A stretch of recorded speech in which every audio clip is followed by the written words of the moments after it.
Imagine que quando sua filha mais velha completa 10 anos, um bilionário visionário que você nunca viu na vida a escolhe para integrar a primeira colônia humana em Marte.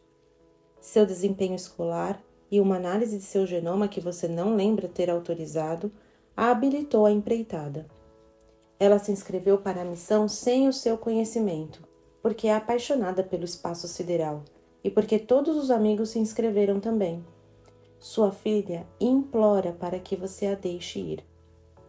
Antes de dizer não, você topa se inteirar do assunto e então descobre que estão recrutando crianças porque elas, mais que os adultos, se adaptam melhor às condições extraordinárias de Marte, sobretudo à gravidade mais baixa. Se elas passarem pela puberdade e pelo consequente estirão de crescimento enquanto estiverem em Marte, o corpo delas estará adaptado ao planeta em caráter permanente, à diferença dos colonizadores que chegassem já adultos. Ou pelo menos em teoria. Não se sabe se as crianças adaptadas a Marte poderiam retornar à Terra. E você descobre outros motivos para ter medo. Primeiro, a radiação. A flora e a fauna terrestres evoluíram sob o escudo protetor da magnetosfera, que bloqueia ou desvia a maior parte do vento solar, dos raios cósmicos e de outros fluxos de partículas nocivas que bombardeiam nosso planeta. Uma vez que Marte carece de escudo semelhante, um número muito mais elevado de íons chegaria ao DNA das células do corpo de sua filha. Foram construídos escudos protetores para a colônia em Marte com base em estudos sobre astronautas adultos que desenvolveram um risco ligeiramente mais alto de câncer depois de passar um ano no espaço. No entanto, crianças correm um risco ainda maior, pois suas células estão em desenvolvimento e se diversificam mais rapidamente, o que acarretaria um nível mais alto de dano celular. Será que isso foi levado em conta? Será que conduziram pesquisas interessadas na segurança das crianças? Até onde você sabe, não. E ainda tem a questão da gravidade. A evolução otimizou a estrutura de cada criatura ao longo de eras, considerando a força gravitacional de nosso planeta. A partir do nascimento, os ossos, as juntas, os músculos e o sistema cardiovascular de cada criatura se desenvolvem em resposta à força de atração unidirecional e invariável da gravidade. Remover essa atração constante afetaria profundamente nosso corpo. Os músculos de astronautas adultos que viveram meses na imponderabilidade do espaço se tornaram mais fracos e seus ossos menos densos. Os fluidos corporais se concentraram onde não deveriam, como na cavidade craniana, aumentando a pressão sobre os globos oculares e alterando sua forma. Marte tem gravidade, mas apenas 38% da que vivenciamos na Terra. Crianças criadas num ambiente com a gravidade baixa de Marte estariam sujeitas a desenvolver deformidades no esqueleto, no coração, nos olhos e no cérebro. Será que essa vulnerabilidade das crianças foi levada em conta? Até onde você sabe, não. Você deixaria sua filha ir? Claro que não.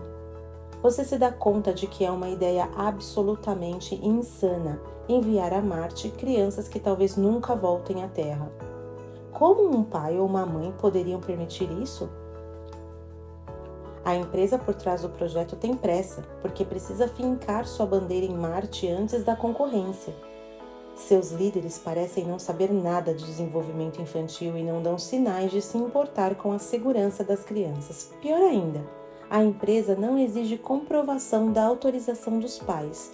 Basta a criança clicar numa caixinha dizendo que seus responsáveis estão de acordo e pronto, ela já pode embarcar. Nenhuma empresa poderia afastar nossos filhos de nós e colocá-los em risco sem nosso consentimento, ou teria que encarar as consequências, certo? Na virada do milênio, empresas de tecnologia instaladas na costa oeste dos Estados Unidos desenvolveram um conjunto de produtos revolucionários que tiravam partido do rápido crescimento da internet. Diante dessas tecnologias, o clima geral era de otimismo. Esses produtos tornavam a vida mais fácil, mais divertida e mais produtiva. Alguns favoreciam a aproximação das pessoas e a comunicação entre elas, sugerindo que seria uma bênção para o número cada vez maior de democracias emergentes no mundo. Parecia o despertar de uma nova era, logo depois da queda da cortina de ferro. Os fundadores dessas empresas eram aclamados como heróis, gênios, benfeitores mundiais, que, como Prometeu, traziam dádivas dos deuses para a humanidade. No entanto, a indústria da tecnologia estava transformando não apenas a vida dos adultos, mas também a dos jovens. É verdade que desde os anos 1950, crianças e adolescentes viam bastante televisão. Porém, as novas tecnologias eram muito mais portáteis, personalizadas e envolventes que tudo o que havia vindo antes. Os pais descobriram isso cedo, como eu, em 2008, quando meu filho de 2 anos aprendeu a lógica toca e arrasta do meu primeiro iPhone. Muitos pais ficaram aliviados ao perceber que um smartphone ou tablet podia manter a criança entretida, feliz e quietinha ao longo de horas. Era seguro? Ninguém sabia, mas, como todo mundo estava usando, presumia-se que fosse. As empresas de tecnologia haviam feito poucas pesquisas, quando não nenhuma, acerca dos efeitos de seus produtos sobre a saúde mental de crianças e adolescentes, e não compartilharam informações com pesquisadores que começaram a estudar a questão. Confrontadas com cada vez mais evidências de que seus produtos eram prejudiciais aos jovens, a maioria optou por negar, tergiversar ou apelar para campanhas de relações públicas. As empresas que pretendiam aumentar ao máximo o engajamento dos jovens, se valendo de estratégias psicológicas, se revelaram as maiores transgressoras. Fisgavam as crianças em estágios vulneráveis do desenvolvimento, quando seu cérebro se reconfigurava rapidamente em resposta aos estímulos. As redes sociais, por exemplo, causavam maior dano em meninas, e empresas de jogos online e sites de pornografia afetavam com mais contundência os meninos. Ao desenvolver um fluxo sem filtro e em tempo real de conteúdo viciante que entrava pelos olhos e ouvidos das crianças, e ao substituir o aspecto físico na socialização, essas empresas reconfiguraram a infância e transformaram o desenvolvimento humano em uma escala quase inimaginável. O período mais intenso de mudança foi entre 2010 e 2015. Embora a história que vou contar se inicie com a escalada da criação temerosa e superprotetora dos anos 1980, passe pela pandemia de Covid e se estenda até hoje. Que limites legais impusemos a essas empresas de tecnologia? Nos Estados Unidos, que acabaram por estabelecer o padrão para a maioria dos outros países, a principal barreira é a Lei de Proteção da Privacidade das Crianças na Internet, ou COPPA, na sigla em inglês, promulgada em 1998. Crianças com menos de 13 anos precisam da autorização dos pais para assinar um contrato com uma empresa, os termos de serviço, e assim ceder seus dados e alguns de seus direitos ao abrir uma conta. Na prática, isso estabelece a maioridade na internet aos 13 anos, por motivos que pouco têm a ver com a segurança ou a saúde mental das crianças. Mas a lei não exige que as empresas comprovem a idade. Basta a criança clicar na caixinha confirmando que tem idade permitida ou use uma data de nascimento falsa e ela pode acessar praticamente toda a internet sem o conhecimento ou a autorização dos pais. Na verdade, 40% das crianças americanas com menos de 3 anos criaram uma conta no Instagram. Mesmo assim, desde 1998 não houve nenhuma alteração nas leis federais relativas ao tema. O Reino Unido e alguns estados americanos começaram a se mexer. Algumas dessas empresas se comportam como a indústria do tabaco e do vape, que desenvolvem seus produtos para ser altamente viciantes e depois contornam as leis que limitam a propaganda para menores de idade. Também podemos compará-las às petrolíferas, que se opuseram à proibição da gasolina com chumbo. Em meados do século XX, acumularam-se evidências de que as centenas de toneladas de chumbo liberadas anualmente para a atmosfera, levando em conta apenas os motoristas nos Estados Unidos, interferiam no desenvolvimento cerebral de dezenas de milhares de crianças, prejudicando seu desenvolvimento cognitivo e agravando o comportamento antissocial.